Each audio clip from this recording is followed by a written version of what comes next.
Merhaba arkadaşlar. Merhaba. Bugün biz şey almıştık. Buzdolabı.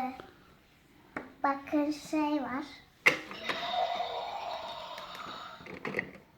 Ve de buzdolabının yemekleri var. Muz var. Üzüm var. Muz var. Burada bir de çiçekler var. Ve de buradan si yapabiliyorum.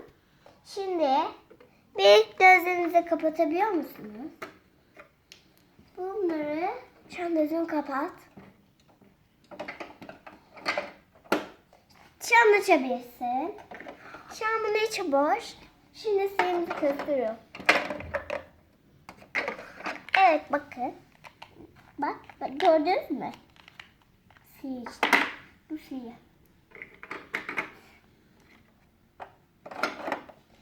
Şu böyle. Merhaba arkadaşlar. Bu sihirli buzdolabı. Tavuk var, et var, pasta var. Ve de yumurta var. Ve de buradakiler pasta, et ve de tavuk. Ve de yumurta. Ve de şurada boş olanlar. Boş buradakiler. Buradakiler de boş. Üst katı da göster.